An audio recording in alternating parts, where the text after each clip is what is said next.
Gates of Imagination presents The Dreams in the Witch House by H.P. Lovecraft, read by Josh Greenwood. Whether the dreams brought on the fever or the fever brought on the dreams, Walter Gilman did not know. Behind everything crouched the brooding, festering horror of the ancient town, and of the moldy, unhallowed garret gable where he wrote and studied and wrestled with figures and formulae when he was not tossing on the meager iron bed. His ears were growing sensitive to a preternatural and intolerable degree, and he had long ago stopped the cheap mantel clock whose ticking had come to seem like a thunder of artillery. At night, the subtle stirring of the black city outside, the sinister scurrying of rats in the wormy partitions, and the creaking of hidden timbers in the centuried house were enough to give him a sense of strident pandemonium. The darkness always teemed with unexplained sound, and yet he sometimes shook with fear lest the noises he heard should subside and allow him to hear certain other, fainter noises which he suspected were lurking behind them. He was in the changeless, legend-haunted city of Arkham, with its clustering gambrel roofs that sway and sag over attics where witches hid from the king's men in the dark, olden days of the province. Nor was any spot in that city more steeped in macabre memory than the gable room which harbored him, for it was this house and this room which had likewise harbored old Keziah Mason, whose flight from Salem jail at the last no one was ever able to explain. That was in 1692. The jailer had gone mad and babbled of a small white-fanged furry thing which scuttled out of Keziah's cell, and not even Cotton Mather could explain the curves and angles smeared on the gray stone walls with some red, sticky fluid. Possibly Gilman ought not to have studied so hard.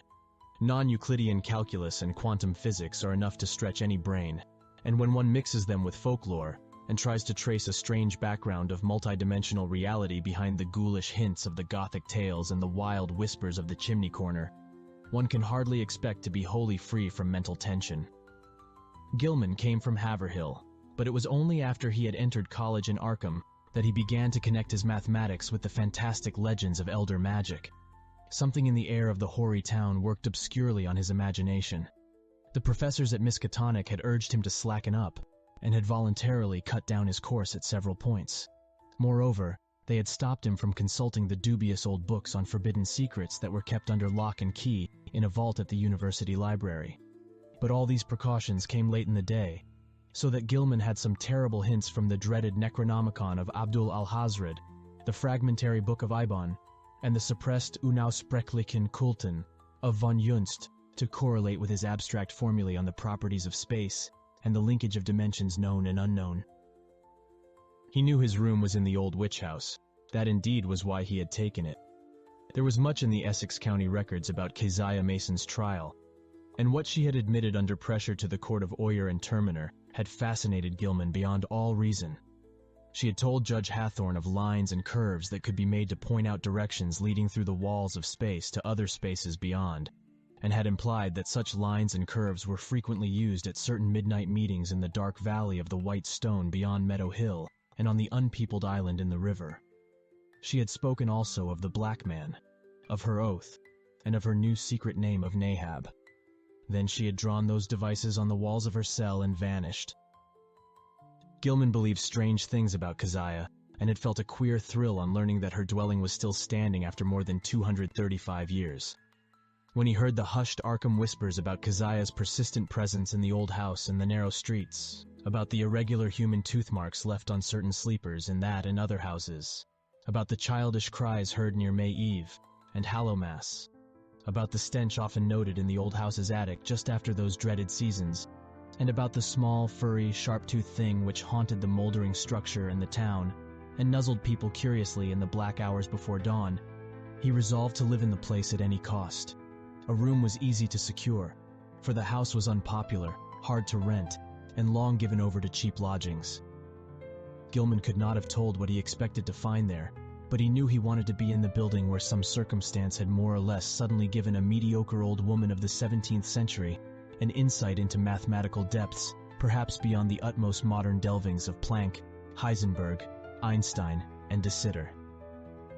He studied the timber and plaster walls for traces of cryptic designs at every accessible spot where the paper had peeled, and within a week managed to get the eastern attic room where Keziah was held to have practiced her spells. It had been vacant from the first, for no one had ever been willing to stay there long, but the Polish landlord had grown wary about renting it. Yet nothing would ever happen to Gilman till about the time of the fever. No ghostly Keziah flitted through the somber halls and chambers. No small furry thing crept into his dismal eyrie to nuzzle him, and no record of the witch's incantations rewarded his constant search. Sometimes he would take walks through shadowy tangles of unpaved, musty-smelling lanes, where eldritch brown houses of unknown age leaned and tottered and leered mockingly through narrow, small-paned windows. Here he knew strange things had happened once, and there was a faint suggestion behind the surface that everything of that monstrous past might not, at least in the darkest, narrowest, and most intricately crooked alleys, have utterly perished. He also rowed out twice to the ill-regarded island in the river, and made a sketch of the singular angles described by the moss-grown rows of gray standing stones, whose origin was so obscure and immemorial. Gilman's room was of good size, but queerly irregular shape, the north wall slanting perceptibly inward from the outer to the inner end, while the low ceiling slanted gently downward in the same direction. Aside from an obvious rat hole and the signs of other stopped-up ones, there was no access, nor any appearance of a former avenue of access, to the space which must have existed between the slanting wall and the straight outer wall on the house's north side, though a view from the exterior showed where a window had been boarded up at a very remote date. The loft above the ceiling, which must have had a slanting floor, was likewise inaccessible. When Gilman climbed up a ladder to the cobwebbed level loft above the rest of the attic, he found vestiges of a bygone aperture tightly and heavily covered with ancient planking and secured by the stout wooden pegs common in colonial carpentry. No amount of persuasion, however, could induce the stolid landlord to let him investigate either of these two closed spaces. As time wore along, his absorption in the irregular wall and ceiling of his room increased, for he began to read into the odd angles a mathematical significance which seemed to offer vague clues regarding their purpose. Old Keziah, he reflected, might have had excellent reasons for living in a room with peculiar angles. For was it not through certain angles that she claimed to have gone outside the boundaries of the world of space we know? His interest gradually veered away from the unplumbed voids beyond the slanting surfaces, since it now appeared that the purpose of those surfaces concerned the side he was already on. The touch of brain fever and the dreams began early in February. For some time, apparently, the curious angles of Gilman's room had been having a strange, almost hypnotic effect on him. And as the bleak winter advanced, he had found himself staring more and more intently at the corner where the down-slanting ceiling met the inward slanting wall. About this period, his inability to concentrate on his formal studies worried him considerably, his apprehensions about the mid-year examinations being very acute. But the exaggerated sense of hearing was scarcely less annoying. Life had become an insistent and almost unendurable cacophony, and there was that constant, terrifying impression of other sounds, perhaps from regions beyond life, trembling on the very brink of audibility. So far as concrete noises went, the rats in the ancient partitions were the worst. Sometimes their scratching seemed not only furtive, but deliberate.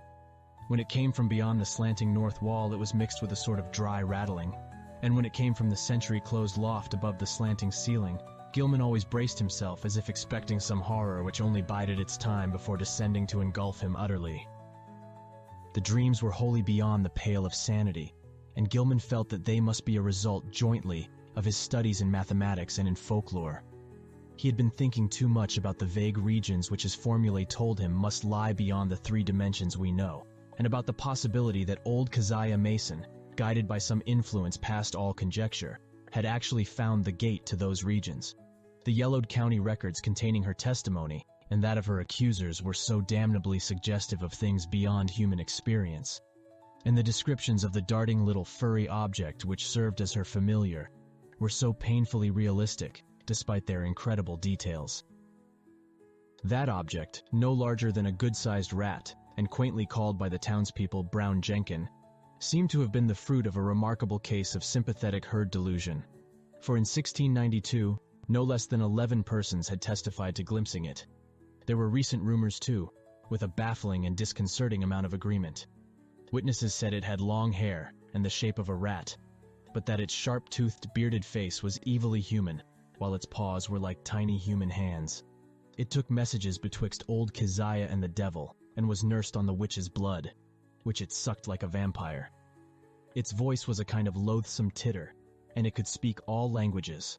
Of all the bizarre monstrosities in Gilman's dreams, nothing filled him with greater panic and nausea than this blasphemous and diminutive hybrid, whose image flitted across his vision in a form 1,000-fold more hateful than anything his waking mind had deduced from the ancient records and the modern whispers. Gilman's dreams consisted largely in plunges through limitless abysses of inexplicably colored twilight and bafflingly disordered sound. Abysses whose material and gravitational properties and whose relation to his own entity he could not even begin to explain. He did not walk or climb, fly or swim, crawl or wriggle, yet always experienced a mode of motion partly voluntary and partly involuntary. Of his own condition he could not well judge, for sight of his arms, legs, and torso seemed always cut off by some odd disarrangement of perspective. But he felt that his physical organization and faculties were somehow marvelously transmuted and obliquely projected, though not without a certain grotesque relationship to his normal proportions and properties. The abysses were by no means vacant, being crowded with indescribably angled masses of alien-hued substance, some of which appeared to be organic, while others seemed inorganic. A few of the organic objects tended to awake vague memories in the back of his mind, though he could form no conscious idea of what they mockingly resembled or suggested. In the later dreams, he began to distinguish separate categories into which the organic objects appeared to be divided, and which seemed to involve in each case a radically different species of conduct pattern and basic motivation. Of these categories, one seemed to him to include objects slightly less illogical and irrelevant in their motions than the members of the other categories. All the objects, organic and inorganic alike, were totally beyond description or even comprehension. Gilman sometimes compared the inorganic masses to prisms, labyrinths, clusters of cubes and planes, and cyclopean buildings, and the organic things struck him variously as groups of bubbles, octopi, centipedes, living Hindu idols, and intricate arabesques roused into a kind of Ophidian animation. Everything he saw was unspeakably menacing and horrible, and whenever one of the organic entities appeared by its motions to be noticing him, he felt a stark, hideous fright, which generally jolted him awake. Of how the organic entities moved, he could tell no more than of how he moved himself. In time, he observed a further mystery, the tendency of certain entities to appear suddenly out of empty space, or to disappear totally with equal suddenness. The shrieking, roaring confusion of sound which permeated the abysses was past all analysis as to pitch, timbre, or rhythm, but seemed to be synchronous with vague visual changes in all the indefinite objects, organic and inorganic alike. Gilman had a constant sense of dread that it might rise to some unbearable degree of intensity during one or another of its obscure, relentlessly inevitable fluctuations. But it was not in these vortices of complete alienage that he saw Brown Jenkin. That shocking little horror was reserved for certain lighter, sharper dreams which assailed him just before he dropped into the fullest depths of sleep. He would be lying in the dark, fighting to keep awake, when a faint lambent glow would seem to shimmer around the centuried room, showing in a violet mist the convergence of angled planes which had seized his brain so insidiously.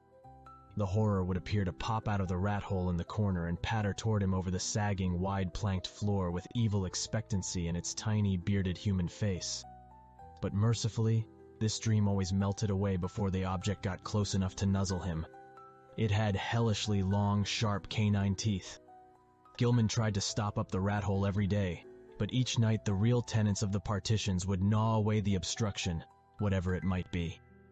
Once he had the landlord nail tin over it, but the next night the rats gnawed a fresh hole, in making which they pushed or dragged out into the room a curious little fragment of bone. Gilman did not report his fever to the doctor, for he knew he could not pass the examinations if ordered to the college infirmary when every moment was needed for cramming. As it was, he failed in Calculus D and advanced general psychology, though not without hope of making up lost ground before the end of the term. It was in March when the fresh element entered his lighter preliminary dreaming, and the nightmare shape of Brown Jenkin began to be companioned by the nebulous blur which grew more and more to resemble a bent old woman. This addition disturbed him more than he could account for, but finally he decided that it was like an ancient crone whom he had twice actually encountered in the dark tangle of lanes near the abandoned wharves. On those occasions, the evil, sardonic, and seemingly unmotivated stare of the beldame had set him almost shivering, especially the first time, when an overgrown rat darting across the shadowed mouth of a neighboring alley had made him think irrationally of Brown Jenkin. Now, he reflected, those nervous fears were being mirrored in his disordered dreams. That the influence of the old house was unwholesome, he could not deny, but traces of his early morbid interest still held him there. He argued that the fever alone was responsible for his nightly fantasies, and that when the touch abated, he would be free from the monstrous visions. Those visions, however, were of abhorrent vividness and convincingness, and whenever he awaked, he retained a vague sense of having undergone much more than he remembered. He was hideously sure that in unrecalled dreams he had talked with both Brown Jenkin and the old woman, and that they had been urging him to go somewhere with them and to meet a third being of greater potency. Toward the end of March, he began to pick up in his mathematics, though other studies bothered him increasingly. He was getting an intuitive knack for solving Riemannian equations, and astonished Professor Upham by his comprehension of fourth-dimensional and other problems, which had floored all the rest of the class. One afternoon there was a discussion of possible freakish curvatures in space, and of theoretical points of approach or even contact between our part of the cosmos and various other regions as distant as the farthest stars or the transgalactic gulfs themselves, or even as fabulously remote as the tentatively conceivable cosmic units beyond the whole Einsteinian space-time continuum. Gilman's handling of this theme filled everyone with admiration, even though some of his hypothetical illustrations caused an increase in the always plentiful gossip about his nervous and solitary eccentricity. What made the students shake their heads was his sober theory that a man might, given mathematical knowledge admittedly beyond all likelihood of human acquirement, step deliberately from the Earth to any other celestial body which might lie at one of an infinity of specific points in the cosmic pattern. Such a step, he said, would require only two stages. First, a passage out of the three-dimensional sphere we know, and second, a passage back to the three-dimensional sphere at another point, perhaps one of infinite remoteness. That this could be accomplished without loss of life was in many cases conceivable. Any being from any part of three-dimensional space could probably survive in the fourth dimension, and its survival of the second stage would depend upon what alien part of three-dimensional space it might select for its re-entry. Denizens of some planets might be able to live on certain others, even planets belonging to other galaxies, or to similar dimensional phases of other space-time continua.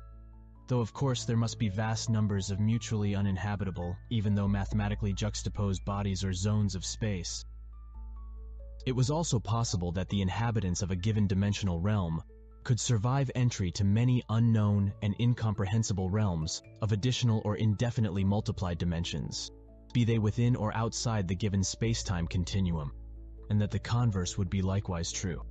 This was a matter for speculation, though one could be fairly certain that the type of mutation involved in a passage from any given dimensional plane to the next higher plane would not be destructive of biological integrity as we understand it.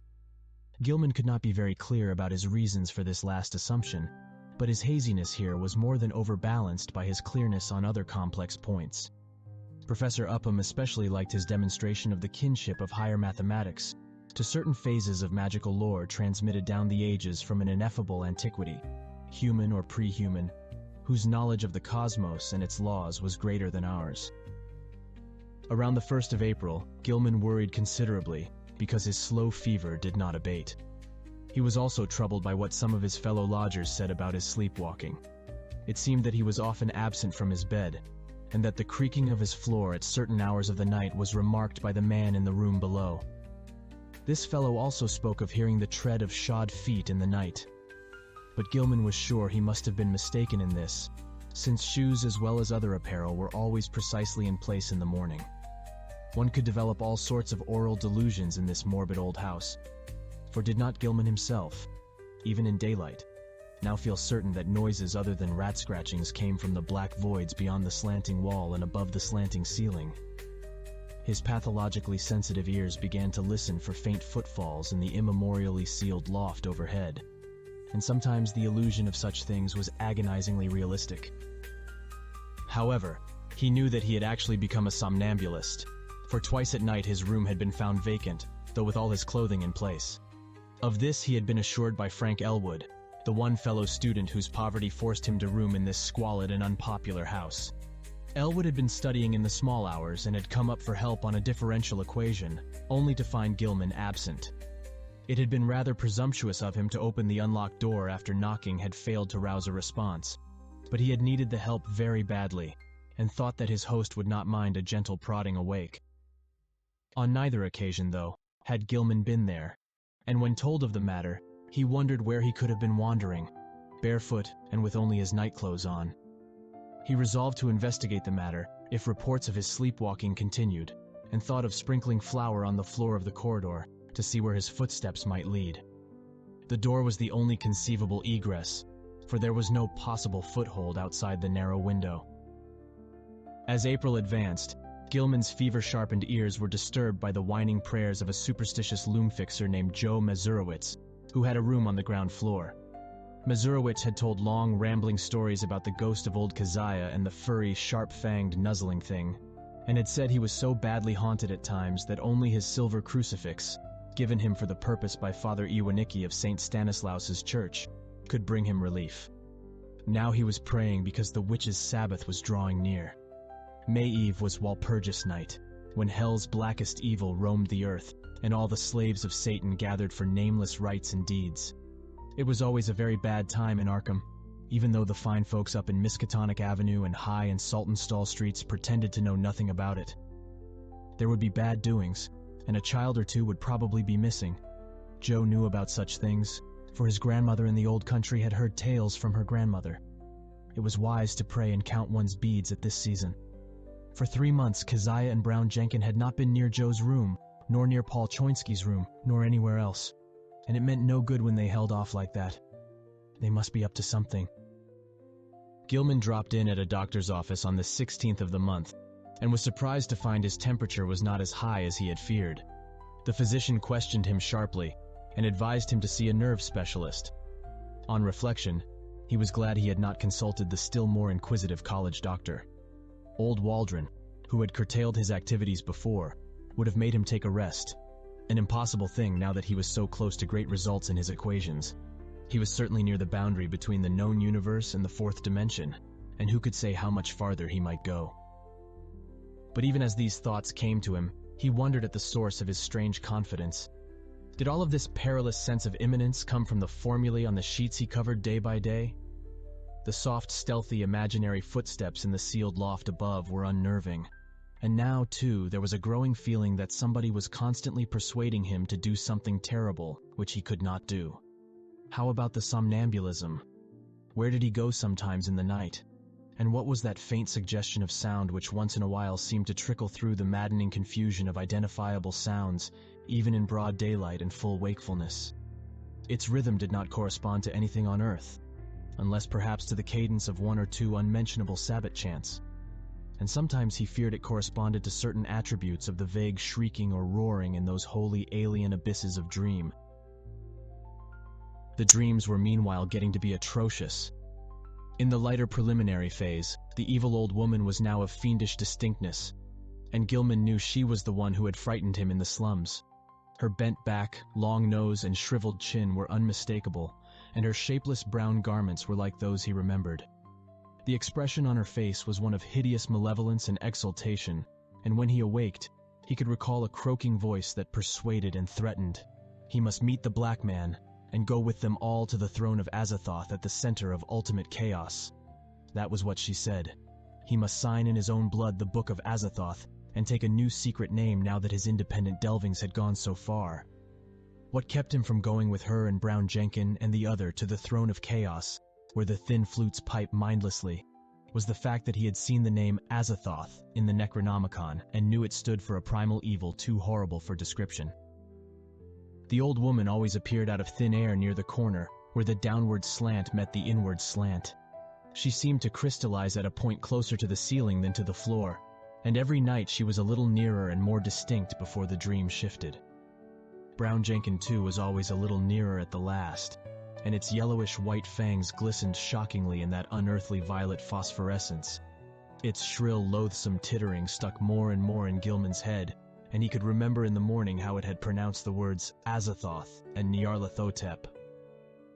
In the deeper dreams, everything was likewise more distinct, and Gilman felt that the twilight abysses around him were those of the fourth dimension. Those organic entities whose motions seemed least flagrantly irrelevant and unmotivated were probably projections of life forms from our own planet, including human beings. What the others were in their own dimensional sphere or spheres he dared not try to think. Two of the less irrelevantly moving things, a rather large congeries of iridescent prolately spheroidal bubbles and a very much smaller polyhedron of unknown colors and rapidly shifting surface angles, seemed to take notice of him and follow him about or float ahead as he changed position among the Titan prisms, labyrinths, cube and plane clusters, and quasi-buildings, and all the while the vague shrieking and roaring waxed louder and louder, as if approaching some monstrous climax of utterly unendurable intensity. During the night of April 19th, 20, the new development occurred. Gilman was half involuntarily moving about in the twilight abysses with the bubble mass and the small polyhedron floating ahead, when he noticed the peculiarly regular angles formed by the edges of some gigantic neighboring prism clusters. In another second, he was out of the abyss and standing tremulously on a rocky hillside, bathed in intense, diffused green light. He was barefooted and in his nightclothes, and when he tried to walk, discovered that he could scarcely lift his feet. A swirling vapor hid everything but the immediate sloping terrain from sight, and he shrank from the thought of the sounds that might surge out of that vapor. Then he saw the two shapes laboriously crawling toward him, the old woman and the little furry thing. The crone strained up to her knees and managed to cross her arms in a singular fashion, while Brown Jenkin pointed in a certain direction with a horribly anthropoid forepaw, which it raised with evident difficulty. Spurred by an impulse he did not originate, Gilman dragged himself forward along a course determined by the angle of the old woman's arms and the direction of the small monstrosity's paw, and before he had shuffled 3 steps, he was back in the twilight abysses. Geometrical shapes seethed around him, and he fell dizzily and interminably. At last he woke in his bed, in the crazily angled garret of the eldritch old house. He was good for nothing that morning, and stayed away from all his classes. Some unknown attraction was pulling his eyes in a seemingly irrelevant direction, for he could not help staring at a certain vacant spot on the floor. As the day advanced, the focus of his unseeing eyes changed position, and by noon, he had conquered the impulse to stare at vacancy.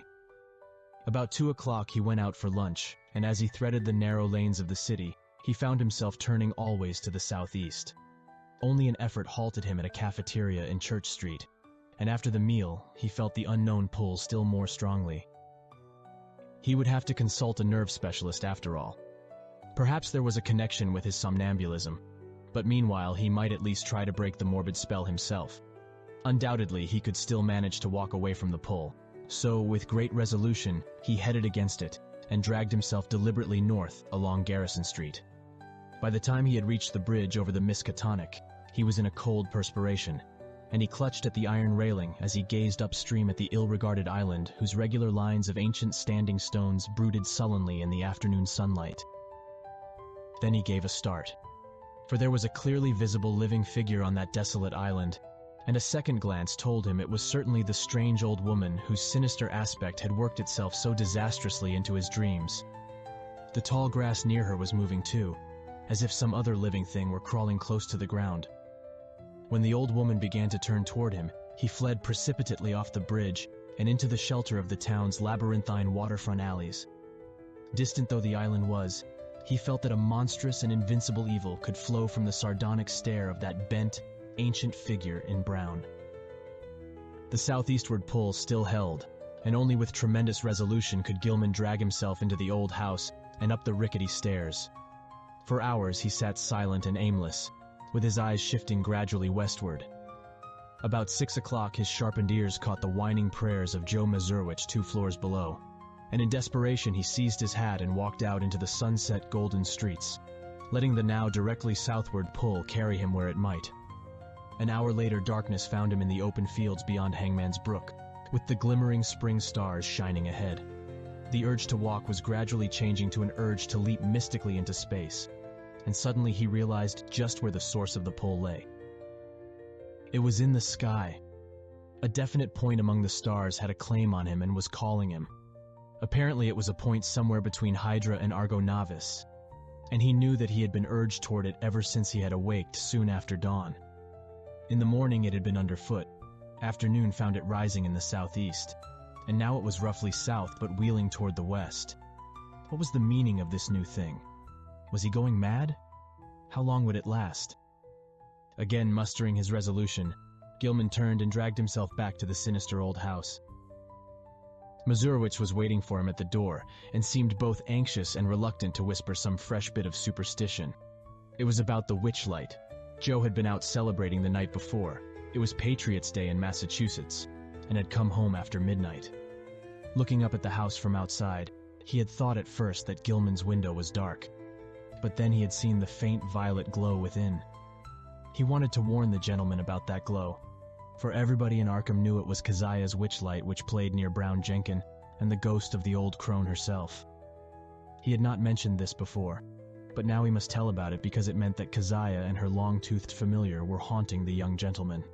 Sometimes he and Paul Choinsky and landlord Dombrowski thought they saw that light seeping out of cracks in the sealed loft above the young gentleman's room, but they had all agreed not to talk about that. However, it would be better for the gentleman to take another room and get a crucifix from some good priest like Father Iwaniki. As the man rambled on, Gilman felt a nameless panic clutch at his throat. He knew that Joe must have been half drunk when he came home the night before, yet this mention of a violet light in the garret window was of frightful import.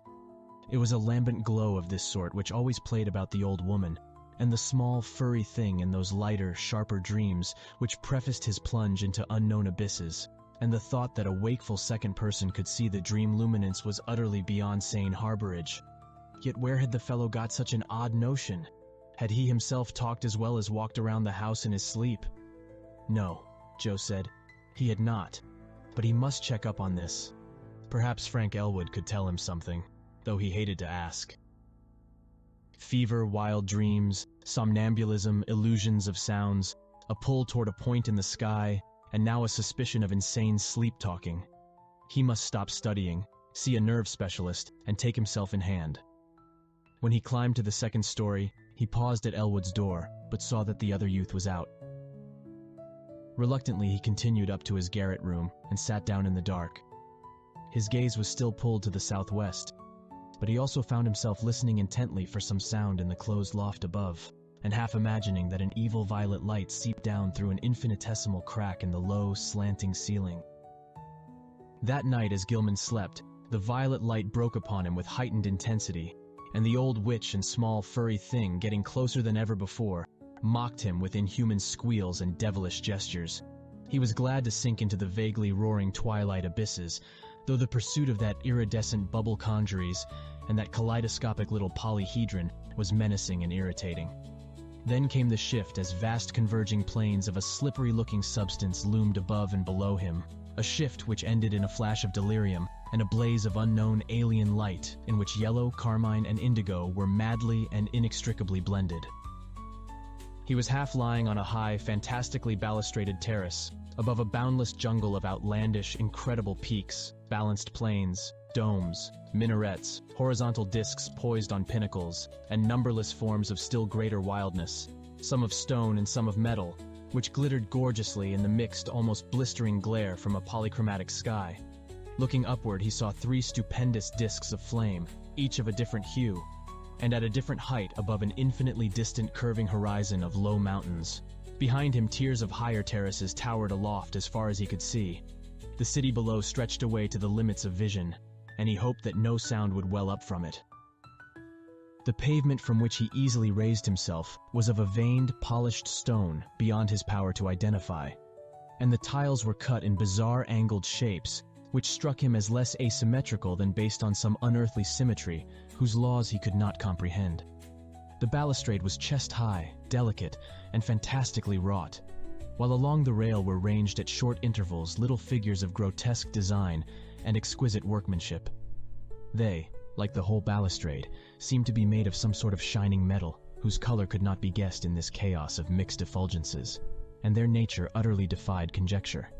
They represented some ridged, barrel-shaped object with thin horizontal arms radiating spoke-like from a central ring, and with vertical knobs or bulbs projecting from the head and base of the barrel. Each of these knobs was the hub of a system of 5 long, flat, triangularly tapering arms, arranged around it like the arms of a starfish, nearly horizontal, but curving slightly away from the central barrel. The base of the bottom knob was fused to the long railing with so delicate a point of contact that several figures had been broken off and were missing. The figures were about 4.5 inches in height, while the spiky arms gave them a maximum diameter of about 2.5 inches. When Gilman stood up, the tiles felt hot to his bare feet. He was wholly alone, and his first act was to walk to the balustrade and look dizzily down at the endless Cyclopean city, almost 2,000 feet below. As he listened, he thought a rhythmic confusion of faint musical pipings covering a wide tonal range welled up from the narrow streets beneath, and he wished he might discern the denizens of the place. The sight turned him giddy after a while, so that he would have fallen to the pavement had he not clutched instinctively at the lustrous balustrade. His right hand fell on one of the projecting figures, the touch seeming to steady him slightly. It was too much, however, for the exotic delicacy of the metalwork, and the spiky figure snapped off under his grasp. Still half dazed, he continued to clutch it as his other hand seized a vacant space on the smooth railing. But now his oversensitive ears caught something behind him, and he looked back across the level terrace. Approaching him softly, though without apparent furtiveness, were 5 figures, 2 of which were the sinister old woman and the fanged, furry little animal. The other 3 were what sent him unconscious, for they were living entities about 8 feet high, shaped precisely like the spiky images on the balustrade, and propelling themselves by a spider-like wriggling of their lower set of starfish arms. Gilman awakened in his bed, drenched by a cold perspiration and with a smarting sensation in his face, hands, and feet. Springing to the floor, he washed and dressed in frantic haste, as if it were necessary for him to get out of the house as quickly as possible. He did not know where he wished to go, but felt that once more he would have to sacrifice his classes. The odd pull toward that spot in the sky between Hydra and Argo had abated, but another of even greater strength had taken its place. Now he felt that he must go north, infinitely north. He dreaded to cross the bridge that gave a view of the desolate island in the Miskatonic, so went over the Peabody Avenue Bridge. Very often he stumbled, for his eyes and ears were chained to an extremely lofty point in the blank blue sky. After about an hour, he got himself under better control, and saw that he was far from the city. All around him stretched the bleak emptiness of salt marshes, while the narrow road ahead led to Innsmouth, that ancient, half-deserted town which Arkham people were so curiously unwilling to visit. Though the northward pull had not diminished, he resisted it as he had resisted the other pull, and finally found that he could almost balance the one against the other. Plodding back to town and getting some coffee at a soda fountain, he dragged himself into the public library and browsed aimlessly among the lighter magazines. Once he met some friends who remarked how oddly sunburned he looked, but he did not tell them of his walk. At 3 o'clock he took some lunch at a restaurant, noting meanwhile that the pull had either lessened or divided itself. After that he killed the time at a cheap cinema show, seeing the inane performance over and over again without paying any attention to it. About 9 at night he drifted homeward and stumbled into the ancient house. Joe Mazurowicz was whining unintelligible prayers, and Gilman hastened up to his own garret chamber without pausing to see if Elwood was in. It was when he turned on the feeble electric light that the shock came. At once he saw there was something on the table which did not belong there, and a second look left no room for doubt. Lying on its side, for it could not stand up alone, was the exotic spiky figure which in his monstrous dream he had broken off the fantastic balustrade. No detail was missing. The ridged, barrel-shaped center, the thin, radiating arms, the knobs at each end, and the flat, slightly outward-curving starfish arms spreading from those knobs, all were there. In the electric light, the color seemed to be a kind of iridescent gray veined with green, and Gilman could see amidst his horror and bewilderment that one of the knobs ended in a jagged break corresponding to its former point of attachment to the dream railing. Only his tendency toward a dazed stupor prevented him from screaming aloud. This fusion of dream and reality was too much to bear. Still dazed, he clutched at the spiky thing and staggered downstairs to landlord Dombrowski's quarters. The whining prayers of the superstitious loom-fixer were still sounding through the moldy halls, but Gilman did not mind them now. The landlord was in, and greeted him pleasantly. No, he had not seen that thing before, and did not know anything about it. but his wife had said she found a funny tin thing in one of the beds when she fixed the rooms at noon, and maybe that was it. Dombrowski called her, and she waddled in. Yes, that was the thing.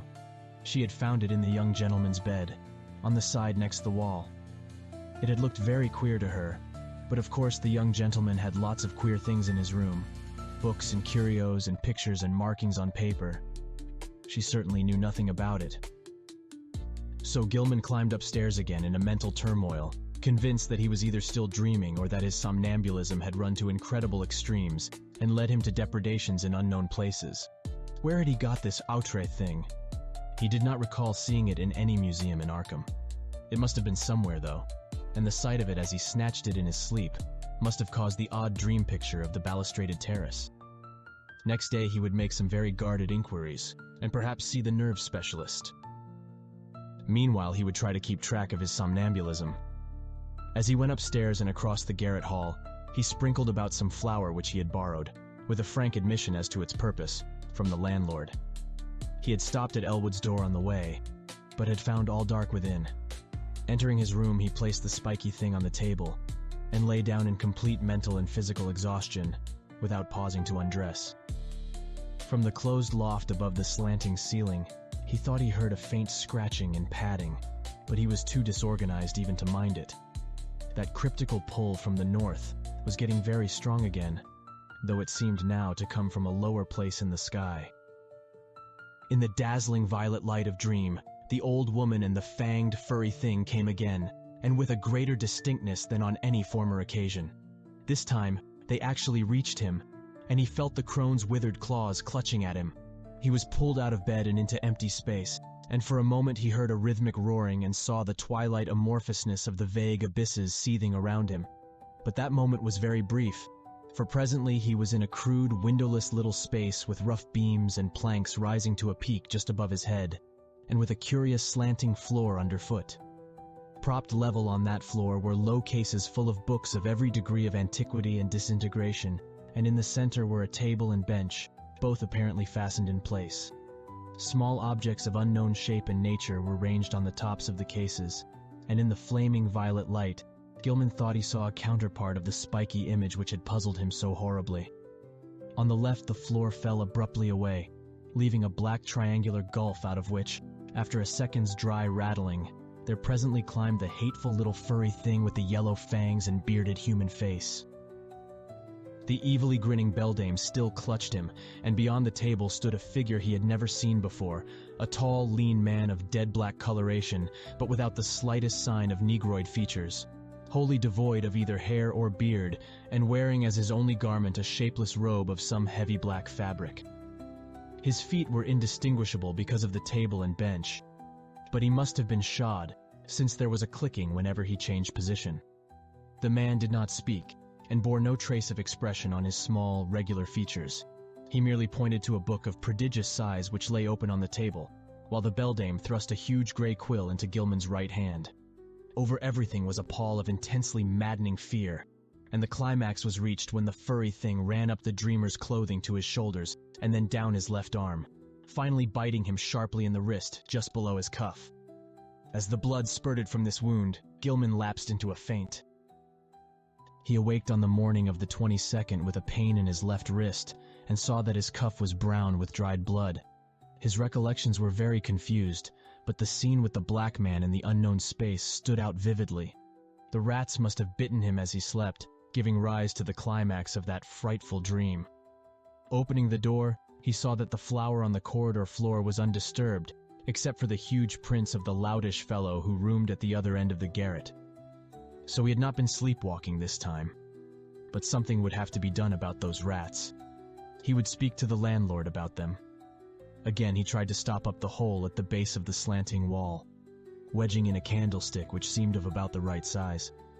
His ears were ringing horribly, as if with the residual echoes of some horrible noise heard in dreams. As he bathed and changed clothes, he tried to recall what he had dreamed after the scene in the violet-litten space, but nothing definite would crystallize in his mind. That scene itself must have corresponded to the sealed loft overhead, which had begun to attack his imagination so violently, but later impressions were faint and hazy. There were suggestions of the vague twilight abysses, and of still vaster, blacker abysses beyond them. Abysses in which all fixed suggestions of form were absent. He had been taken there by the bubble conjuries and the little polyhedron which always dogged him. But they, like himself, had changed to wisps of milky, barely luminous mist in this farther void of ultimate blackness. Something else had gone on ahead, a larger wisp which now and then condensed into nameless approximations of form, and he thought that their progress had not been in a straight line, but rather along the alien curves and spirals of some ethereal vortex which obeyed laws unknown to the physics and mathematics of any conceivable cosmos.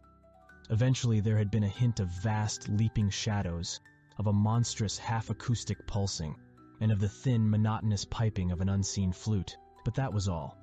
Gilman decided he had picked up that last conception from what he had read in the Necronomicon about the mindless entity Azathoth, which rules all time and space from a curiously environed black throne at the center of chaos. When the blood was washed away, the wrist wound proved very slight, and Gilman puzzled over the location of the two tiny punctures. It occurred to him that there was no blood on the bedspread where he had lain, which was very curious in view of the amount on his skin and cuff. Had he been sleepwalking within his room, and had the rat bitten him as he sat in some chair or paused in some less rational position? He looked in every corner for brownish drops or stains, but did not find any. He had better, he thought, sprinkle flour within the room as well as outside the door, though after all, no further proof of his sleepwalking was needed. He knew he did walk, and the thing to do now was to stop it. He must ask Frank Elwood for help. This morning the strange pulls from space seemed lessened, though they were replaced by another sensation even more inexplicable. It was a vague, insistent impulse to fly away from his present situation, but held not a hint of the specific direction in which he wished to fly. As he picked up the strange spiky image on the table, he thought the older northward pull grew a trifle stronger, but even so, it was wholly overruled by the newer and more bewildering urge.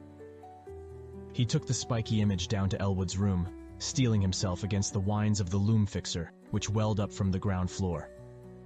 Elwood was in, thank heaven, and appeared to be stirring about. There was time for a little conversation before leaving for breakfast in college, so Gilman hurriedly poured forth an account of his recent dreams and fears. His host was very sympathetic, and agreed that something ought to be done. He was shocked by his guest's drawn, haggard aspect, and noticed the queer, abnormal-looking sunburn which others had remarked during the past week. There was not much, though, that he could say. He had not seen Gilman on any sleepwalking expedition, and had no idea what the curious image could be. He had, though, heard the French-Canadian who lodged just under Gilman talking to Mazurowicz one evening. They were telling each other how badly they dreaded the coming of Walpurgis Night, now only a few days off, and were exchanging pitying comments about the poor, doomed young gentleman. Desroches, the fellow under Gilman's room, had spoken of nocturnal footsteps both shod and unshod, and of the violet light he saw one night when he had stolen fearfully up to peer through Gilman's keyhole. He had not dared to peer, he told Mazurowicz, after he had glimpsed that light through the cracks around the door. There had been soft talking too, and as he began to describe it, his voice had sunk to an inaudible whisper. Elwood could not imagine what had set these superstitious creatures gossiping, but supposed their imaginations had been roused by Gilman's late hours and somnolent walking and talking on the one hand, and by the nearness of traditionally feared May Eve on the other hand. That Gilman talked in his sleep was plain, and it was obviously from Desrocher's keyhole listenings that the delusive notion of the violet dreamlight had got abroad. These simple people were quick to imagine they had seen any odd thing they had heard about. As for a plan of action, Gilman had better move down to Elwood's room and avoid sleeping alone. Elwood would, if awake, rouse him whenever he began to talk or rise in his sleep. Very soon, too, he must see the specialist. Meanwhile, they would take the spiky image around to the various museums and to certain professors, seeking identification and stating that it had been found in a public rubbish can. Also, Dombrowski must attend to the poisoning of those rats in the walls. Braced up by Elwood's companionship, Gilman attended classes that day. Strange urges still tugged at him, but he could sidetrack them with considerable success. During a free period, he showed the queer image to several professors, all of whom were intensely interested, though none of them could shed any light upon its nature or origin. That night he slept on a couch, which Elwood had had the landlord bring to the second-story room, and for the first time in weeks was wholly free from disquieting dreams. But the feverishness still hung on, and the whines of the loom fixer were an unnerving influence. During the next few days, Gilman enjoyed an almost perfect immunity from morbid manifestations. He had, Elwood said, showed no tendency to talk or rise in his sleep, and meanwhile the landlord was putting rat poison everywhere. The only disturbing element was the talk among the superstitious foreigners, whose imaginations had become highly excited.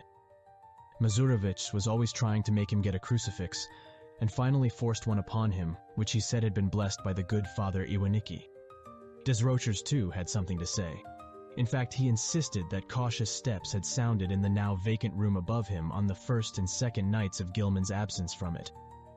Paul Choinsky thought he heard sounds in the halls and on the stairs at night, and claimed that his door had been softly tried, while Mrs. Dombrowski vowed she had seen Brown Jenkin for the first time since All Hallows. But such naive reports could mean very little, and Gilman let the cheap metal crucifix hang idly from a knob on his host's dresser. For 3 days, Gilman and Elwood canvassed the local museums in an effort to identify the strange spiky image, but always without success. In every quarter, however, interest was intense, for the utter alienage of the thing was a tremendous challenge to scientific curiosity. One of the small radiating arms was broken off and subjected to chemical analysis, and the result is still talked about in college circles. Professor Ellery found platinum, iron, and tellurium in the strange alloy, but mixed with these were at least 3 other apparent elements of high atomic weight, which chemistry was absolutely powerless to classify. Not only did they fail to correspond with any known element, but they did not even fit the vacant places reserved for probable elements in the periodic system.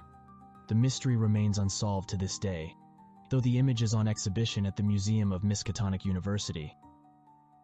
On the morning of April 27th, a fresh rat hole appeared in the room where Gilman was a guest, but Dombrowski tinned it up during the day.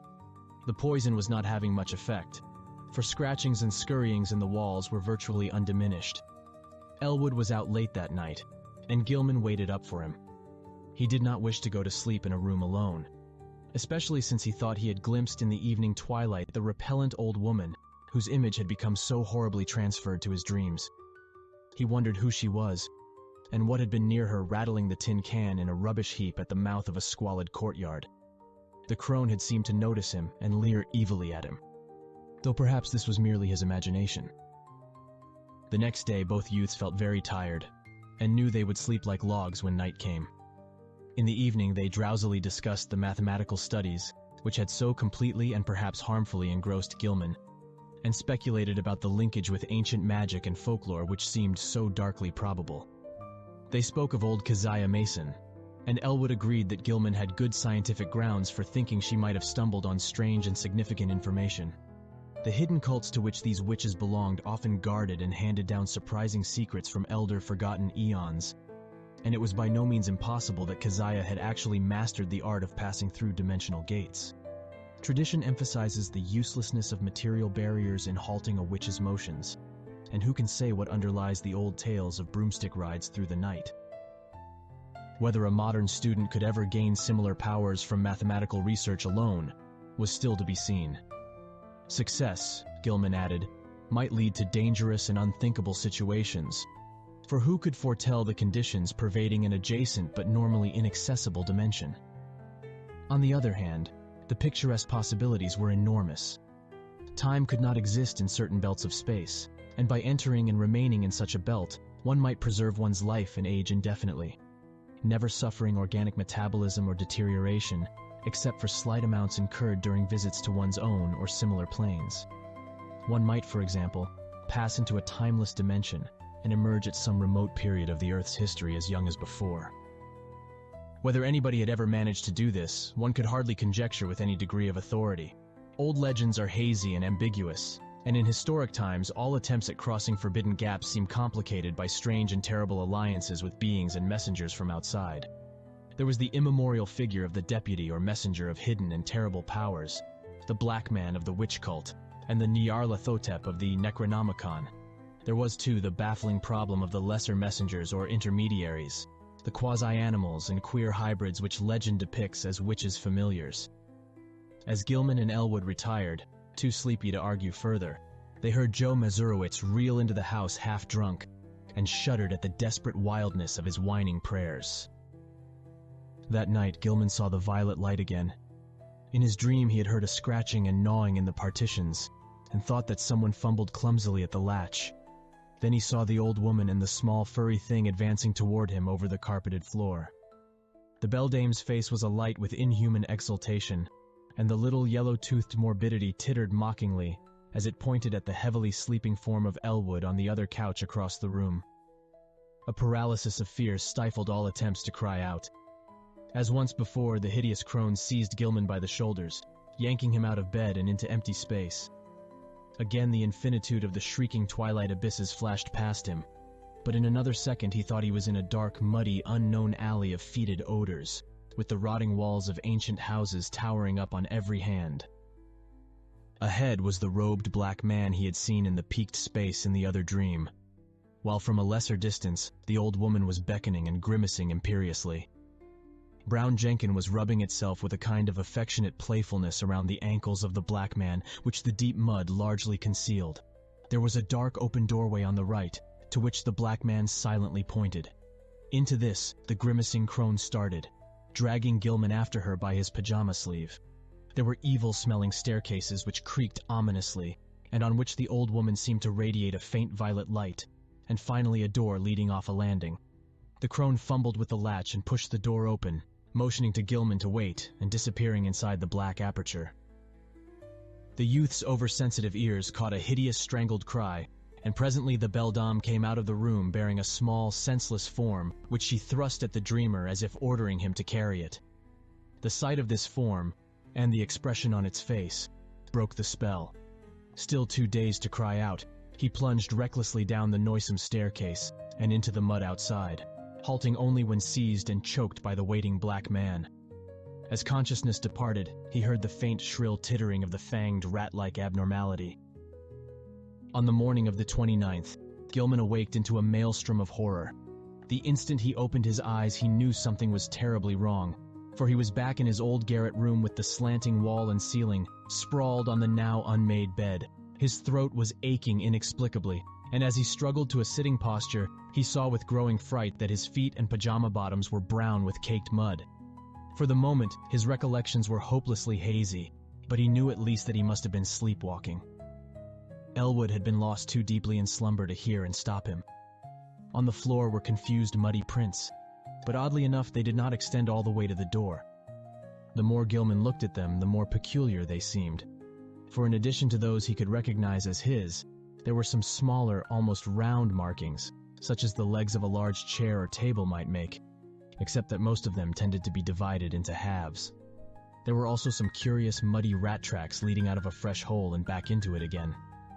Utter bewilderment and the fear of madness racked Gilman as he staggered to the door and saw that there were no muddy prints outside.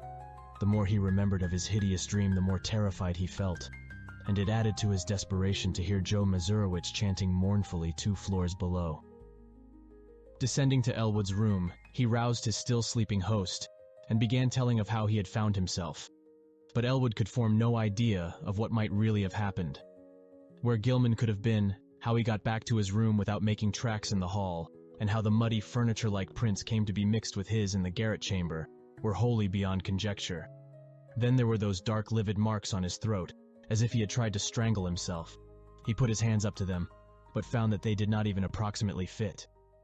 While they were talking, Desroches dropped in to say that he had heard a terrific clattering overhead in the dark, small hours. No, there had been no one on the stairs after midnight, though just before midnight he had heard faint footfalls in the garret and cautiously descending steps he did not like. It was, he added, a very bad time of year for Arkham. The young gentleman had better be sure to wear the crucifix Joe Mazurowicz had given him. Even the daytime was not safe, for after dawn there had been strange sounds in the house, especially a thin, childish wail hastily choked off. Gilman mechanically attended classes that morning, but was wholly unable to fix his mind on his studies. A mood of hideous apprehension and expectancy had seized him, and he seemed to be awaiting the fall of some annihilating blow. At noon he lunched at the university spa, picking up a paper from the next seat as he waited for dessert. But he never ate that dessert, for an item on the paper's first page left him limp, wild-eyed, and able only to pay his check and stagger back to Elwood's room. There had been a strange kidnapping the night before in Orne's gangway, and the 2-year-old child of a clod-like laundry worker named Anastasia Walejko had completely vanished from sight. The mother, it appeared, had feared the event for some time, but the reasons she assigned for her fear were so grotesque that no one took them seriously. She had, she said, seen Brown Jenkin about the place now and then, ever since early in March, and knew from its grimaces and titterings that little Ladislas must be marked for sacrifice at the awful Sabbat on Walpurgis night. She had asked her neighbor, Mary Channick, to sleep in the room and try to protect the child, but Mary had not dared. She could not tell the police, for they never believed such things. Children had been taken that way every year ever since she could remember, and her friend Pete Stawaki would not help because he wanted the child out of the way anyhow. But what threw Gilman into a cold perspiration was the report of a pair of revelers who had been walking past the mouth of the gangway just after midnight. They admitted they had been drunk, but both vowed they had seen a crazily dressed trio furtively entering the dark passageway. There had, they said, been a huge robed Negro, a little old woman in rags, and a young white man in his nightclothes. The old woman had been dragging the youth, while around the feet of the Negro, a tame rat was rubbing and weaving in the brown mud. Gilman sat in a daze all the afternoon, and Elwood, who had meanwhile seen the papers and formed terrible conjectures from them, found him thus when he came home. This time neither could doubt but that something hideously serious was closing in around them. Between the phantasms of nightmare and the realities of the objective world, a monstrous and unthinkable relationship was crystallizing, and only stupendous vigilance could avert still more direful developments. Gilman must see a specialist sooner or later, but not just now, when all the papers were full of this kidnapping business. Just what had really happened was maddeningly obscure, and for a moment both Gilman and Elwood exchanged whispered theories of the wildest kind. Had Gilman unconsciously succeeded better than he knew in his studies of space and its dimensions? Had he actually slipped outside our sphere to points unguessed and unimaginable? Where, if anywhere, had he been on those nights of demoniac alienage? The roaring twilight abysses, the green hillside, the blistering terrace, the pulls from the stars, the ultimate black vortex, the black man, the muddy alley and the stairs, the old witch and the fanged furry horror, the bubble congeries and the little polyhedron, the strange sunburn, the wrist wound, the unexplained image, the muddy feet, the throat marks, the tales and fears of the superstitious foreigners. What did all this mean? To what extent could the laws of sanity apply to such a case? There was no sleep for either of them that night, but next day they both cut classes and drowsed. This was April 30th, and with the dusk would come the hellish Sabbath time, which all the foreigners and the superstitious old folk feared. Mazurowicz came home at 6 o'clock, and said people at the mill were whispering that the Walpurgis revels would be held in the dark ravine beyond Meadow Hill, where the old white stone stands in a place queerly void of all plant life. Some of them had even told the police and advised them to look there for the missing Walejko child, but they did not believe anything would be done. Joe insisted that the poor young gentleman wear his nickel-chained crucifix, and Gilman put it on and dropped it inside his shirt to humor the fellow. Late at night the two youths sat drowsing in their chairs, lulled by the rhythmical praying of the loom fixer on the floor below. Gilman listened as he nodded, his preternaturally sharpened hearing seeming to strain for some subtle, dreaded murmur beyond the noises in the ancient house. Unwholesome recollections of things in the Necronomicon and the Black Book welled up, and he found himself swaying to infandous rhythms said to pertain to the blackest ceremonies of the Sabbat, and to have an origin outside the time and space we comprehend. Presently he realized what he was listening for, the hellish chant of the celebrants in the distant Black Valley. How did he know so much about what they expected? How did he know the time when Nahab and her acolyte were due to bear the brimming bowl, which would follow the black cock and the black goat? He saw that Elwood had dropped asleep, and tried to call out and waken him. Something, however, closed his throat. He was not his own master. Had he signed the black man's book after all? Then his fevered, abnormal hearing caught the distant, wind-borne notes. Over miles of hill and field and alley they came, but he recognized them nonetheless. The fires must be lit, and the dancers must be starting in. How could he keep himself from going? What was it that had enmeshed him? Mathematics, folklore, the house, old Keziah, Brown Jenkin. And now he saw that there was a fresh rat hole in the wall near his couch. Above the distant chanting and the nearer praying of Joe Mazurowitz came another sound, a stealthy, determined scratching in the partitions. He hoped the electric lights would not go out. Then he saw the fanged, bearded little face in the rat hole. The accursed little face which he at last realized bore such a shocking, mocking resemblance to old Keziah's, and heard the faint fumbling at the door. The screaming twilight abysses flashed before him, and he felt himself helpless in the formless grasp of the iridescent bubble conjuries. Ahead raced the small kaleidoscopic polyhedron, and all through the churning void there was a heightening and acceleration of the vague tonal pattern, which seemed to foreshadow some unutterable and unendurable climax. He seemed to know what was coming. The monstrous burst of Walpurgis rhythm in whose cosmic timbre would be concentrated all the primal, ultimate space-time seethings which lie behind the massed spheres of matter and sometimes break forth in measured reverberations that penetrate faintly to every layer of entity and give hideous significance throughout the worlds to certain dreaded periods. But all this vanished in a second. He was again in the cramped, violet-litten peaked space with the slanting floor, the low cases of ancient books, the bench and table, the queer objects, and the triangular gulf at one side. On the table lay a small white figure, an infant boy, unclothed and unconscious, while on the other side stood the monstrous, leering old woman with a gleaming, grotesque-hafted knife in her right hand, and a queerly proportioned pale metal bowl covered with curiously chased designs and having delicate lateral handles in her left. She was intoning some croaking ritual in a language which Gilman could not understand, but which seemed like something guardedly quoted in the Necronomicon. As the scene grew clear, he saw the ancient crone bend forward and extend the empty bowl across the table, and unable to control his own motions, he reached far forward and took it in both hands, noticing as he did so its comparative lightness. At the same moment, the disgusting form of Brown Jenkins scrambled up over the brink of the triangular black gulf on his left. The crone now motioned him to hold the bowl in a certain position, while she raised the huge, grotesque knife above the small white victim as high as her right hand could reach.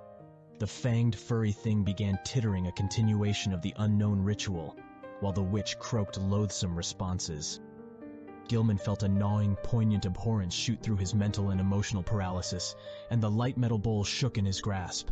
A second later, the downward motion of the knife broke the spell completely, and he dropped the bowl with a resounding bell-like clangor, while his hands darted out frantically to stop the monstrous deed. In an instant, he had edged up the slanting floor around the end of the table and wrenched the knife from the old woman's claws, sending it clattering over the brink of the narrow triangular gulf. In another instant, however, matters were reversed, for those murderous claws had locked themselves tightly around his own throat, while the wrinkled face was twisted with insane fury. He felt the chain of the cheap crucifix grinding into his neck, and in his peril wondered how the sight of the object itself would affect the evil creature. Her strength was altogether superhuman, but as she continued her choking, he reached feebly in his shirt and drew out the metal symbol, snapping the chain and pulling it free. At sight of the device, the witch seemed struck with panic, and her grip relaxed long enough to give Gilman a chance to break it entirely. He pulled the steel-like claws from his neck and would have dragged the beldame over the edge of the gulf had not the claws received a fresh access of strength and closed in again. This time he resolved to reply in kind, and his own hands reached out for the creature's throat. Before she saw what he was doing, he had the chain of the crucifix twisted about her neck, and a moment later he had tightened it enough to cut off her breath. During her last struggle, he felt something bite at his ankle, and saw that Brown Jenkin had come to her aid. With one savage kick, he sent the morbidity over the edge of the gulf and heard it whimper on some level far below. Whether he had killed the ancient crone he did not know, but he let her rest on the floor where she had fallen. Then, as he turned away, he saw on the table a sight which nearly snapped the last thread of his reason.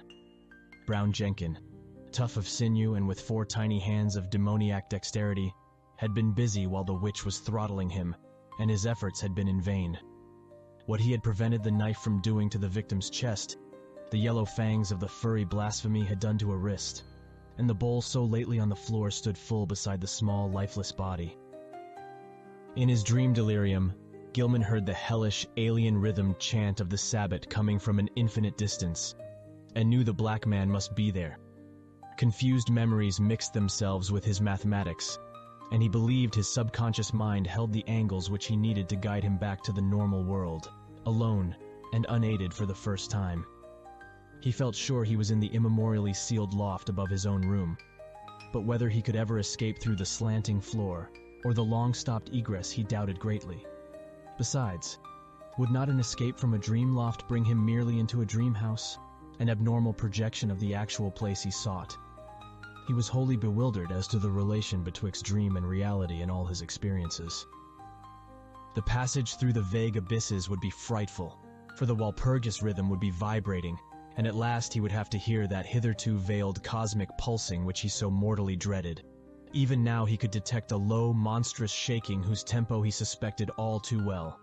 At Sabbat time it always mounted and reached through to the worlds to summon the initiate to nameless rites. Half the chants of the Sabbat were patterned on this faintly overheard pulsing, which no earthly ear could endure in its unveiled spatial fullness. Gilman wondered, too, whether he could trust his instinct to take him back to the right part of space. How could he be sure he would not land on that green-litten hillside of a far planet, on the tessellated terrace above the city of tentacled monsters, somewhere beyond the galaxy, or in the spiral black vortices of that ultimate void of chaos wherein reigns the mindless demon sultan Azathoth? Just before he made the plunge, the violet light went out and left him in utter blackness.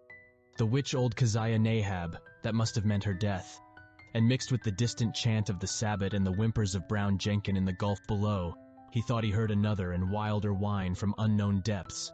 Joe Mazurowitz, the prayers against the crawling chaos, now turning to an inexplicably triumphant shriek, worlds of sardonic actuality, impinging on vortices of febrile dream. Ea, Shub-Niggurath, the goat with 1,000 young... They found Gilman on the floor of his queerly angled old garret room long before dawn, for the terrible cry had brought Desrochers and Choinsky and Dombrowski and Mazurowicz at once, and had even wakened the soundly sleeping Elwood in his chair. He was alive, and with open staring eyes, but seemed largely unconscious. On his throat were the marks of murderous hands, and on his left ankle was a distressing rat bite. His clothing was badly rumpled, and Joe's crucifix was missing. Elwood trembled, afraid even to speculate on what new form his friend's sleepwalking had taken.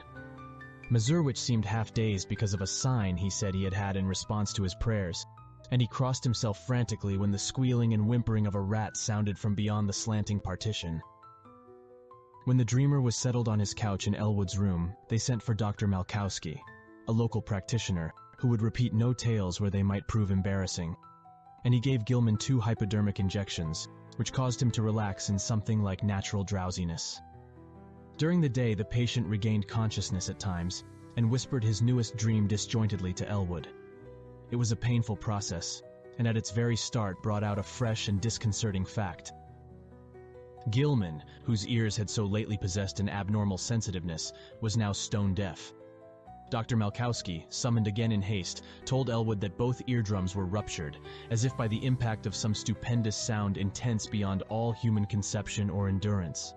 How such a sound could have been heard in the last few hours without arousing all the Miskatonic Valley was more than the honest physician could say. Elwood wrote his part of the colloquy on paper, so that a fairly easy communication was maintained. Neither knew what to make of the whole chaotic business, and decided it would be better if they thought as little as possible about it. Both, though, agreed that they must leave this ancient and accursed house as soon as it could be arranged. Evening papers spoke of a police raid on some curious revelers in a ravine beyond Meadow Hill just before dawn, and mentioned that the white stone there was an object of age-long superstitious regard. Nobody had been caught, but among the scattering fugitives had been glimpsed a huge Negro. In another column it was stated that no trace of the missing child, Ladislas Waleko, had been found. The crowning horror came that very night. Elwood will never forget it, and was forced to stay out of college the rest of the term because of the resulting nervous breakdown. He had thought he heard rats in the partitions all the evening, but paid little attention to them. Then, long after both he and Gilman had retired, the atrocious shrieking began. Elwood jumped up, turned on the lights, and rushed over to his guest's couch. The occupant was emitting sounds of veritably inhuman nature, as if racked by some torment beyond description. He was writhing under the bedclothes, and a great red stain was beginning to appear on the blankets. Elwood scarcely dared to touch him, but gradually the screaming and writhing subsided. By this time, Dombrowski, Choinsky, Desrochers, Mazurowicz, and the top-floor lodger were all crowding into the doorway, and the landlord had sent his wife back to telephone for Dr. Malkowski. Everybody shrieked when a large, rat-like form suddenly jumped out from beneath the ensanguined bedclothes and scuttled across the floor to a fresh, open hole close by. When the doctor arrived and began to pull down those frightful covers, Walter Gilman was dead. It would be barbarous to do more than suggest what had killed Gilman. There had been virtually a tunnel through his body. Something had eaten his heart out. Dombrowski, frantic at the failure of his constant rat-poisoning efforts, cast aside all thought of his lease, and within a week had moved with all his older lodgers to a dingy but less ancient house in Walnut Street. The worst thing for a while was keeping Joe Mazurowicz quiet, for the brooding loom-fixer would never stay sober, and was constantly whining and muttering about spectral and terrible things. It seems that on that last hideous night, Joe had stooped to look at the crimson rat tracks which led from Gilman's couch to the nearby hole. On the carpet they were very indistinct, but a piece of open flooring intervened between the carpet's edge and the baseboard. There Mazurowicz had found something monstrous, or thought he had, for no one else could quite agree with him despite the undeniable queerness of the prints. The tracks on the flooring were certainly vastly unlike the average prints of a rat, but even Choinsky and Desrochers would not admit that they were like the prints of 4 tiny human hands. The house was never rented again. As soon as Dombrowski left it, the pall of its final desolation began to descend, for people shunned it both on account of its old reputation and because of the new fetid odor. Perhaps the ex-landlord's rat poison had worked after all, for not long after his departure, the place became a neighborhood nuisance. Health officials traced the smell to the closed spaces above and beside the eastern garret room, and agreed that the number of dead rats must be enormous. They decided, however, that it was not worth their while to hew open and disinfect the long-sealed spaces, for the fetor would soon be over, and the locality was not one which encouraged fastidious standards. Indeed, there were always vague local tales of unexplained stenches upstairs in the witch house just after May Eve and Hallowmass. The neighbors grumblingly acquiesced in the inertia, but the fetor nonetheless formed an additional count against the place. Toward the last, the house was condemned as an habitation by the building inspector. Gilman's dreams and their attendant circumstances have never been explained. Elwood, whose thoughts on the entire episode are sometimes almost maddening, came back to college the next autumn and graduated in the following June. He found the spectral gossip of the town much diminished, and it is indeed a fact that, notwithstanding certain reports of a ghostly tittering in the deserted house which lasted almost as long as that edifice itself, no fresh appearances either of old Keziah or of Brown Jenkin have been muttered of since Gilman's death. It is rather fortunate that Elwood was not in Arkham in that later year when certain events abruptly renewed the local whispers about elder horrors. Of course, he heard about the matter afterward and suffered untold torments of black and bewildered speculation, but even that was not as bad as actual nearness and several possible sights would have been. In March 1931, a gale wrecked the roof and great chimney of the vacant witch house, so that a chaos of crumbling bricks, blackened, moss-grown shingles, and rotting planks and timbers crashed down into the loft and broke through the floor beneath.